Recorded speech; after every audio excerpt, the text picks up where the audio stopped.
In this video, we are talking to a very active NFT trader about what the top buys are on OpenSea right now in March 22 during a bit of an NFT market downturn. As usual, nothing in this video is financial advice. We are not financial advisors. The NFT space is incredibly risky, so always do your own research. And lastly, of course, it really helps us out if you hit that subscribe button if you're into daily NFT content. BertinusJ, one of the most valued members of the Nifty Portal, Nifty Alpha community. What a pleasure it is for me to welcome you to the show, man. What a premiere. Yo, I'm happy to be here, man. For giving me the opportunity to come up on stage. And again, it's a bit surreal just because you spend so much time in Discord and listening to the Twitter Spaces. So actually being up here, it's a pleasure, and I hope I can bring some type of value to everybody listening right now. So thank you.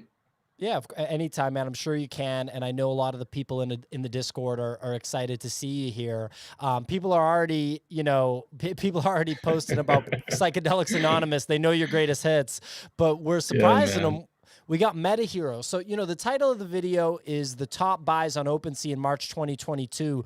To give people context, we're coming off of the start of the year being this crazy bull run with NFTs, like so much explosion in January. But, today, yesterday are probably two of the worst days in terms of volume of trades in the NFT market since then. But you're saying that MetaHero Planet tokens right now in the Pixel Vault ecosystem are potentially a good play. Is that right? Yeah, and actually it was funny. I bought about 7 or 8 planets like a month ago, and then because I had caught wind that there was going to be the snapshot for their sidekicks to the actual heroes, and of course NFT traders, we have ADHD and just get bored so quickly, and like I didn't see any timeline with that, so immediately flipped out of it, put those funds towards other projects, and now they just released news on their Twitter, I believe, that the snapshot for the sidekicks is coming on the 8th. And as soon as that came out, I got in at around 0.3, but the activity is still booming, and I mean, they're like every single planet's moving up except for the one, I forget the name of it, but it's the dark planet that is just like a token and doesn't have actual utility. So that's the only one that doesn't qualify. But yeah, that's kind of a hot one in the past like 30 minutes. Okay. And so I know there's a lot of Jupiters, right? Everybody got a Jupiter, but it looks like that floor is at 0.35. For people that don't have context, you were talking about the sidekicks. These are the it's the new profile picture style project that Pixel Vault is dropping that acts as the sidekick to the meta heroes. Is that right? Exactly. And as far as I know, those sidekicks can also be staked for their PAL token. Okay. So they should hold some good value. I think the total supply is like 60,000, which sounds like a ton. Although apparently you could burn, like say you have 20 planets for the snapshot, you could burn like those sidekicks to upgrade the power levels or just the rarity of it. So we should see a nice little burn happening and make it deflationary. But yeah, nonetheless, I just want to expose it because I mean, Pixel Vault is one of those very few that we can truly consider a blue chip that's going to be around 5-10 plus years. So yeah, that exposure, I think if you have the ability to get some, then it's kind of a no-brainer. Yeah, and so we're seeing more sales on this than would be normal, right? We wouldn't see this volume of sales in a normal situation. So I do think that this is like in lieu of that announcement. I'm surprised that they made the announcement because they're known to do secret snapshots. Like they did that for the Adidas one. So would it benefit for people to put these into different wallets so that they have more options, do you think? Or do you think that they're going to kind of like negate that because they know people do that? With this one, it seems like it's more just straightforward, like it's straight up 1-to-1. Like if you own, I don't know, 10 planets, then you're going to get straight up 10 mint passes for those sidekicks. So don't really see that benefiting people too much here. Okay. And with Pixel Vault, they put out a lot of NFTs. right? That's kind of the joke that we make on our morning show and stuff, is that they just keep putting out more NFTs. And it is true, Yeah.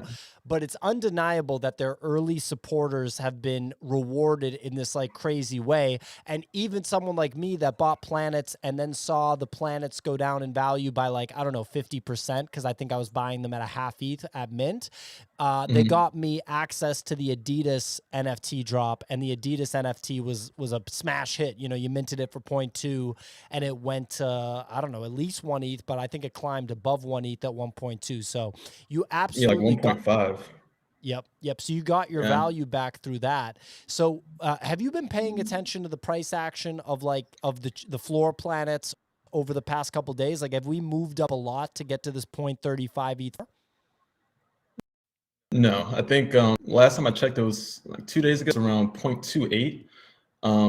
And or actually, no, they've even been like 0.31. So to be honest, like everybody's still been waiting for that snapshot.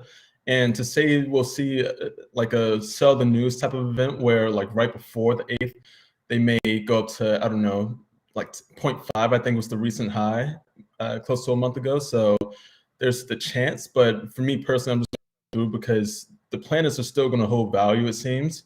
And like you said, like that potential of just having exposure to Pixel Vault for future airdrops, it's the values there. I think you got what two claims for the Adidas drop, and that came out to at its peak around 3 ETH. Yeah. So it kind of outweighs the cost of just selling the planets purely before the sidekicks. Yeah, I think that they have a little bit of a chip on their shoulder in the sense that people flooded the planets because of the supply, and they want to make sure that everybody that bought and held planets gets rewarded. So last Mhm. question, would you buy these planets here? Like, are they a buy at 0.32, 0.34, or, has the run kind of already been priced in? Well, I bought, so I So you think did buy. You are. if you're oh yeah, if I'm getting in like $100 or ETH terms like 0.05 above the recent floor, and the floor is held extremely consistently, so I don't see that as a bad buy because worst comes to worst, whenever the sidekicks do come, I would assume they give me at least like 0.2 in value to make up for any lost.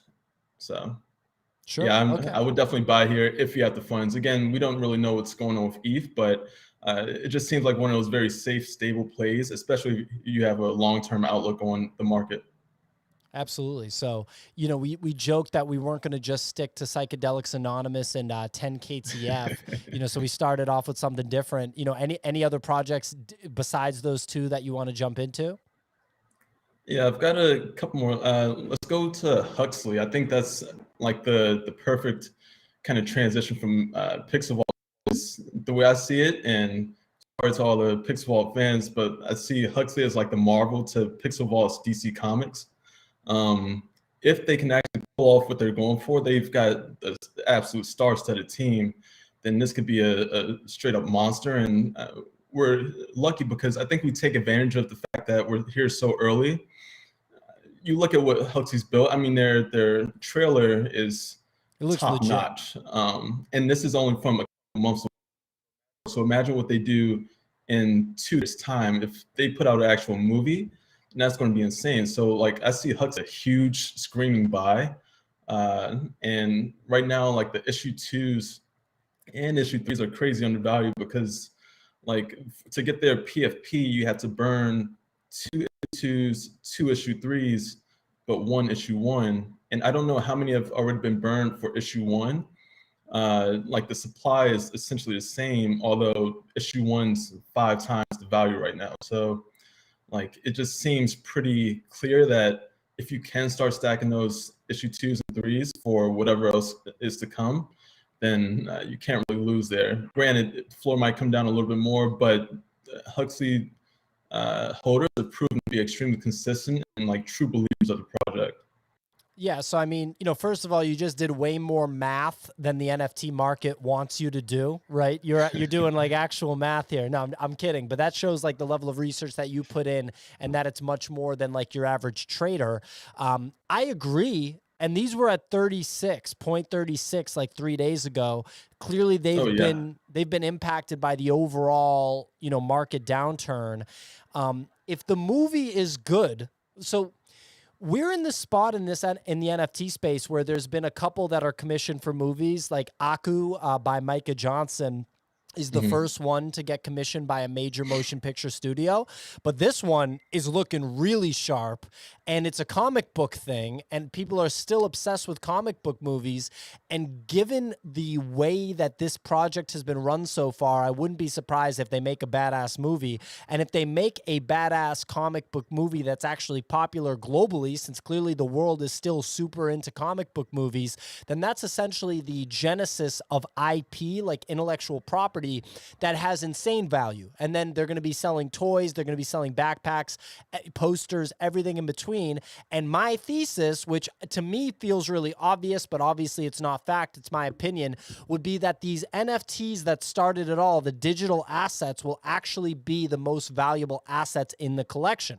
There's a lot of ifs along that road. If the movie sucks, that whole thesis just goes completely out the window. But to me, yeah, it feels obvious for a long-term play. A lot of people look for short-term. A lot of people wouldn't like it if they buy this at 245 right now, and we get a macro NFT downturn and it goes to 0.16. But I mean, the first comic was sitting there at 0.1 for over a month, and now it's at like an ETH and a half. It was insane. And I mean, the second mint what took like a week to completely sell out. So like the opportunities have been there, and then it took after the second mint of issue 2 for people to catch on that like this is something huge here. And I completely agree. I mean, like having these quote unquote Genesis NFTs, that's going to be absolutely insane, because the more people start to burn, the more people want to collect from. If, like you said, the movie and the brand itself actually takes off, then imagine owning like the OG X-Men X-Men NFT. Like that has value beyond just about anything else in the space, because nobody's doing something that real and tangible so far. Yeah, absolutely. And I mean, you know, I just think that this one really does, in my opinion, have crazy potential. Someone's saying because of the burn mechanic, it could be a short-term play. It depends on what you define as short-term with something like this, because in the NFT space, people want short-term means like literally like a day, 2 days. Less than that, maybe like an hour. Right. And then if you get a more like patient investor, it's like 2 weeks or something. I feel like, so they're doing what, like 6 or 7 issues of the comic in NFT format to raise the money, and they have built out tokenomics that goes with that. We've already seen crazy appreciation from the first comic. It's kind of like, so I'll draw a comparison to the Micah Johnson one. All of the Micah Johnson stuff, the Aku stuff, has been $1,000 for the mint price. All of them. 10 chapters, $1,000 a piece. Chapter 2 trades at least 10,000 right now, so a 10x, and chapter 3 trades at like 40,000, so a 40x, and we're in a market downturn right now. But the thing is, you had the option to buy chapter 7, 8, 9, and 10 for 1,000, right? And if you recognize that those early chapters had mooned and you bought those later chapters, my thesis is as time goes on, even those later chapters are going to have value because more people will discover the project and they'll come in. If you buy this right now at 0.25, you're kind of thinking forward to when chapter 5 and 6 come out. If they're building this pyramid, right, for lack of a better term, right, because pyramid in finance a lot of times has a negative connotation. But if you're building this exactly. But if you're building this pyramid, the earlier issues are going to be at the base. So yeah, okay, Shadrock just corrected me that there's 6 issues. So I don't know. I feel like if you get in early on Huxley, you'll be rewarded. I'm the idiot that had 3 of the first edition comic and sold them for like a 2x and thought I was the man, and no, not going to make it. Bro, same. Sold it so quickly because I just had no real like idea as to what I was buying into. I just wanted the quick flip, and then of course you get that. This is by far not the worst trade that I've made, and I'm sure you're in the same boat where you paper hand something way too early. But like, yeah, again, hindsight's 2020. You have to learn from those mistakes, and like I refuse to miss out on these later issues of Huxley, especially if they're sub 0.3. I mean, that just seems like an absolute steal when issue 1, which is the same exact comic, is at 1.5 ETH, or it was at 1.5 ETH just yesterday. So it seems like a Yeah, no-brainer to me. I'm really glad you brought it up. So I like to bring up quality stuff on these shows. I know that there's a lot of degeneracy in the NFT space, but like this is a real thing. There's always the possibility that it could still crash and burn, but I mean it's looking pretty good so far. That trailer was bananas. So yeah, It was insane. I like the Huxley play. Any other details on Huxley you'd want to share? I mean, that's kind of as far as I dove in for now. It's again, it's one of my favorites. I've packed in. I think I have like 5 issue 3s at this point. I'm just going to keep averaging in. Like, Yeah. ideally, I want to get a little bit of each so that I can play that burning game and like get the PFP, since the robots are at like 7 ETH. And the Genesis token for the PFP is around 4, so that gives you a rough idea as to what it'll be valued at. And I think it's a no-brainer that like people want this. People believe in Huxley or Ben and the team behind it. So yeah, I'm definitely starting to load my bags. Yeah, I mean, I can't believe the performance of this stuff. I really fumbled this bag in a big way. Did you mint issue 3 or did you buy it on the secondary? No, I got it on secondary. I was like taking my dog for a walk, and of course, it's just like that's how the NFT space is. I'm literally on my computer all day, every day, and then you go away for like an hour and just miss massive mint. So yeah, it's just how it is, man. It's how it is. They call it diaper season. Any other projects that you had top of mind? I have one that I was going to throw out there, but I wanted to see if you had another one. I think the Discord would be remiss if I didn't touch on Boss Beauties a little bit. It's my baby, man. Before Psychedelics Anonymous and 10KTF, I was just like screaming about this one. And we talk about like these strong women-led projects on the Twitter Spaces a lot. I was loading up my bags of Boss Beauties at like 0.15, 0.2 for literal months. And like they just check off all the boxes. And the crazy thing is they're still insanely undervalued, because you look at, for me, and I know a lot of people preach this, like Josh, he's a big believer in it. All those guys investing in people. Another reason why I'm a huge holder of like the Nifty Portal, I just believe in the people behind it. But Boss Beauties, I mean, their team, like they've got, I could just run through really quick the partnerships that they've made. You've got Marvel, you've got Barbie, exchange. They have physical put up in the president's office. They've got physical honorary going up at the United Nations. They've been honorary speakers at VCon, Apple headquarters, and NFT NYC recently. So it's like, it's hard not to look at this and think that like they're making big, massive moves, and they're just getting started. And for me, maybe a contrarian belief, but I think eventually they'll flip World of Women, because you just look at, like, I love World of Women, they have the first mover advantage, but you look at the tangibles that are attached to it, and like Boss Beauties kind of trumps them in every single way, except for having that first mover advantage. The art, subjective, like it is what it is, but like really dig into the team behind it, and it's hard to deny that this is something that like I feel extremely confident holding in my bag, and it's just not going to go anywhere. And it's at 2.2 ETH on a bad day, right? This is like a bad day, and it's at 2.2 ETH. You think that there's room to run on this one? Long term, 100%. I mean, it's as long as things continue to be valued the way they are, like we're seeing apes go over 100 ETH. World of Women was sitting over 10 ETH for a while. Like I see no reason why this can't eventually get minimum over 5, and then longer term 10 plus, I think is well within range. Just because like the holders, and that's another thing with these women-led projects, is that like, honestly, I think they're way better traders than men because they're more patient. Like and that may be biased to say, but like they just, like they're not looking for the flip as often. Like they really want to believe in projects that they could relate to and get behind. And I mean, I see that, and like that's another thing that I've started to load up on, is just these strong women-led projects, because they're more slow burns. But I appreciate that, because with the slow burn, you can expect them not to dump nearly as hard post like some news event. Like everybody's just accumulating, comfortable on their back. And again, this one fits that bill for me. Yeah, I mean, you're gonna get canceled for some positive stereotyping right there, but you know. So do you have an opinion on Not Your Bro? I like Not Your Bro. I made a little cash off of it. I don't know, like in this market, like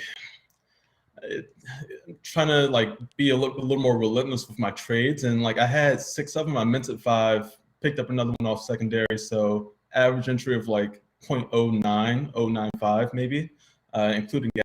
I flipped them all for 0.15. So like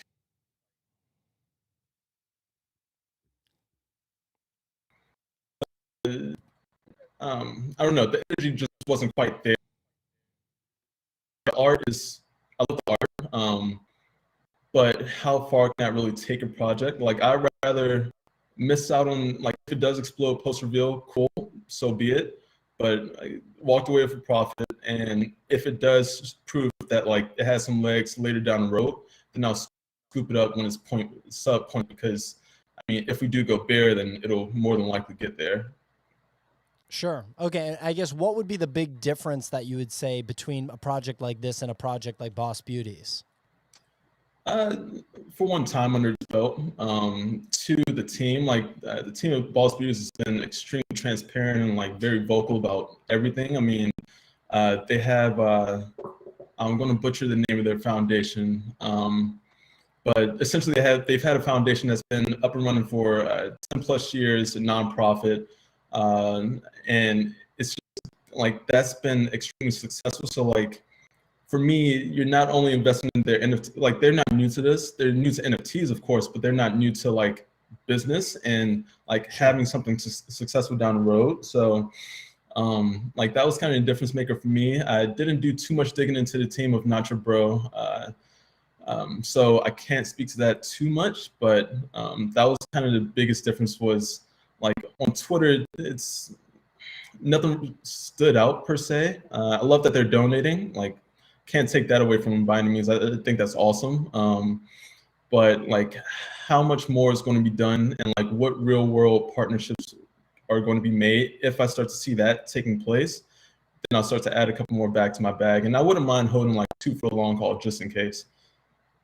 Yeah, yeah. I mean, I did minimal research, admittedly, and I just wanted to get your perspective on it. Want to get your perspective on one more here. Do you have anything to say about Stapleverse? Yeah, man, I like Stapleverse. That's been one of those like very consistent, like long-term plays. And I put that in the same category as like Huxley, 10KTF. It's not just your standard PFP project that is just going for like the cute meta or whatever. Stapleverse, I'd be curious. My only hesitation is how smooth is the burn mechanism going to be? Excuse me, the feed or the tossing.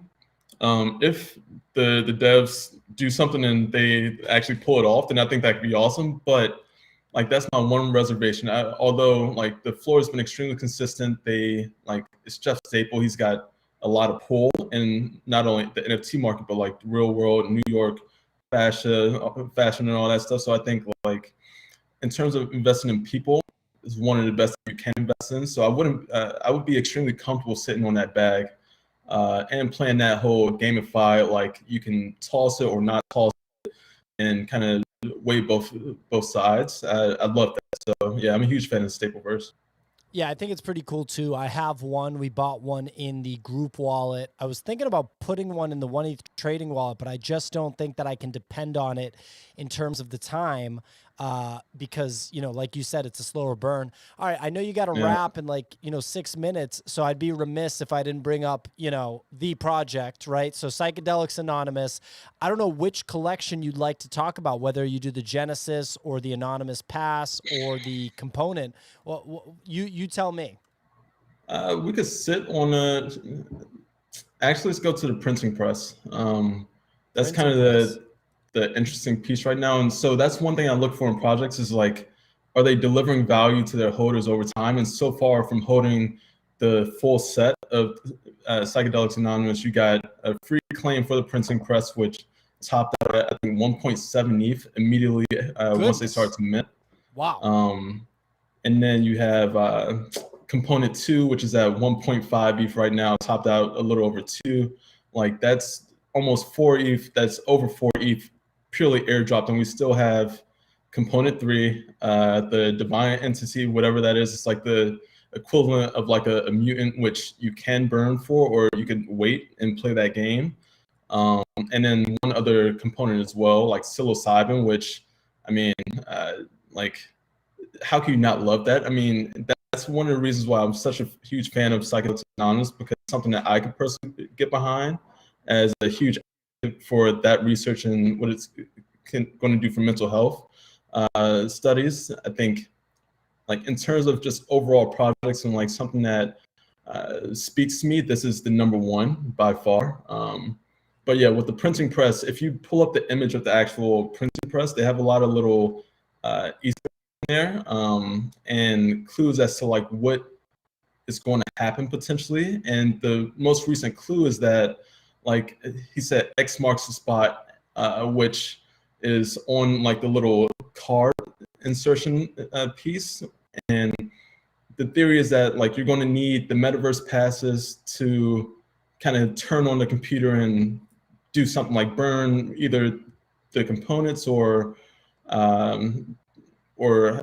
any combination of the 4 pieces Genesis to generate that divine entity. So like I love the game, I love the mystery behind it. I love the detail of the product. I mean, like, it just looks extremely high quality, and you could tell this wasn't just tossed together overnight. Right.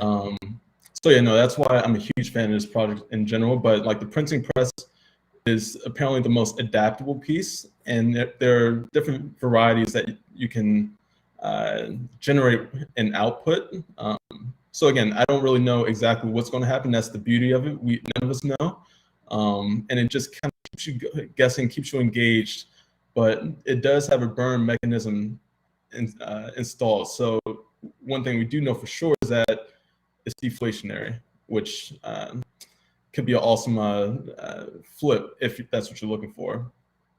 Yeah, so I bought component 1 really on your recommendation. I know that that's been holding, that's got a deflationary mechanism. For right now today, what part of the ecosystem would you recommend to somebody, right? Would you recommend a Genesis piece, component 1, component 2, printing press? What would be the move? Right now, I think like if you can hoard the passes, the metaverse pass, I think that's a great play, because he already, like during the last spaces yesterday, Vultura, he hinted towards the passes being necessary and some combination to, again, generate that output from the printing press. And if you look at how many are listed across the entire collection, but it's sub 100. I know that for a fact. Exactly how many, I don't know, but I mean, 89 on the metaverse pass out of 9,600. Yeah, like people are looking to sell this stuff, and that's the thing. I mean, the community is extremely like tuned into the story and excited to see how it unfolds. So you aren't going to see many listings. Of course, that could always change in a heartbeat, but I guarantee you, as soon as Vultura says something about like metaverse pass is needed for X, you're going to see it shoot right back up. I think it topped out around like 0.5 last week. So people move with the markets, like listings come about. It's just like everything else. Like you said, a lot of people are looking for that short-term flip. You have undercutters, so I mean, it's going to continue to fluctuate. That's why you see component 1 a little bit lower, because we saw that the printing press is like the next hot thing in the timeline. As soon as it goes back, so there's something being needed for component 1, we'll see that shoot back up. So yeah, in terms of, like, to answer your question in short, I think if you can collect a couple metaverse passes short term, that could be a very solid flip and just give you exposure to the ecosystem. Well, right now is an interesting time in the market. I mean, I would imagine it's a good time to buy good stuff, and I would put this whole Psychedelics Anonymous ecosystem into the category of good stuff. But you don't want to say that and then go down another 30%, and so I see Stapleverse holding 0.4, which is crazy. When everything else is down, Stapleverse is basically up. No one seems to want to sell that thing. But, Huxley at 0.24, that's interesting to me. We talked about that. Last quick thing. Did you take a look at this? Yeah. The White Rabbit producer pass?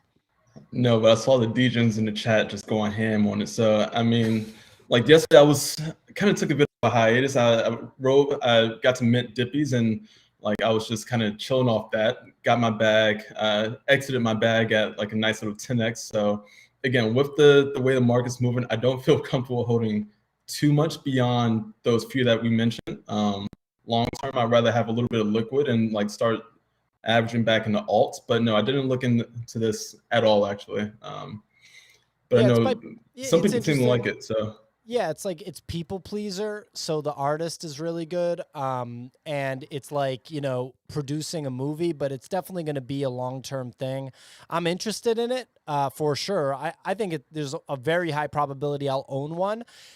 It's been interesting watching the price smash around. I think it was just under 0.2. It's been as high as like almost 0.4. It's super interesting to me, but these are choppy times in the market. I'm really interested at this point in buying NFTs when everyone on the internet is saying that NFTs are dead. Like I'm really yeah, interested in buying NFTs at that time, and I've seen that happen before. Actually, almost 1 year ago, exactly. It was when, you know, in March, NFTs died right before Bored Ape Yacht Club came out. Basically, the end of March through Bored Ape Yacht Club's release date in late April, NFTs were quote unquote dead. And if you bought the good stuff like the X copy, even I think punks might have been affordable at that time too, compared to where they went. So I'm interested in buying at that time. But I think a lot of the stuff that you surfaced today, Huxley at under 0.3, you know, some of the Psychedelics Anonymous stuff. I mean, I can't believe that floor is under 0.3 with 86 listed out of like thousands, you know? yeah, I mean, it's insane. And again, like I promised I wasn't going to talk about it, but that's why I love 10KTF. Literally 300 listed out of 19,000. I mean, like there's no like reveal. People just don't care to sell it because we're they're all invested in the story. And I mean, that's I think what people should be looking out for right now. Like I'm the first one to jump into like some DJ bullshit and like look for a quick flip. I mean, my hidden folder is just massive, and it's a shame because I don't even feel comfortable putting. Literally, I scrolled through it today. There's nothing in my hidden folder I feel comfortable even having on that like front Listing collection for page, sale. Yeah. or not even. It's no point in listening. It's just that bad. It's like it's just it's a lost cause at this point. I mean, like for me, it's just not worth kind of taking that risk anymore. Like I'll continue like averaging on the way down whenever we do hit that bottom. But the one thing I've found with NFTs is that market moves pretty damn quickly. Like it doesn't take nearly as much liquidity to give something a boost. So if we get like the MetaMask airdrop, hopefully that comes soon, or anything else, any other like very positive news in the market, we could see another run up in a matter of weeks. I don't know. I'm planning for the long term, multiple years, if it comes to that, but I don't think it would take nearly that long to see another massive spike in volume. So yeah, getting into those good long term projects is 100% the way to go right now. Absolutely. So last thing, you know, I know you got to go. Would you buy 10KTF today, like where it's at price action wise today? And if you did, which collection would you look at? I don't think Snapchat has happened yet, so yeah, I would go to just the straight up 10KTF. The stockroom, the one unique thing is you can stick the tools, but that aside, with like going for the snapshot in particular, the one saying like Genesis is always king and holders always get rewarded, or Genesis holders always get rewarded, which we have been over time. So as long as it has that Genesis tag in the property, then you're more than likely, you're 100% good to go and you're qualified for future airdrops. I think this is 3 out of the theorized 5 total, which we don't know when the rest of those are going to come, but I'm putting all my money in on Beeple and his team. And like, again, the community is extremely strong. You could go into that Discord and there's nobody even thinks about the word floor. It's just not in their vocabulary because again, it's such a long-term outlook with the project. So yeah, anything with that Genesis tag is game. Don't they all, like they almost all have it, don't they? It says 80%, so 20% don't, but 80% do. Yeah, so most of them, the ones that are newly crafted, like the Wolf Game ones, and Yeah. they introduced, I think Cryptodes and maybe a couple others. I could be wrong on that, but yeah, those are the only ones that don't have the Genesis tag. Okay. All right. Well, ladies and gentlemen, this was BertinusJ. Make sure that you follow him on Twitter. What are you doing? At Bertinus Johnson on Twitter. And he's active in our Discord. We're so happy and honored to have him in our Discord. Bert, you did great, man. Great show. Appreciate you, man. Happy to be up here. Thank you again. Absolutely. See you guys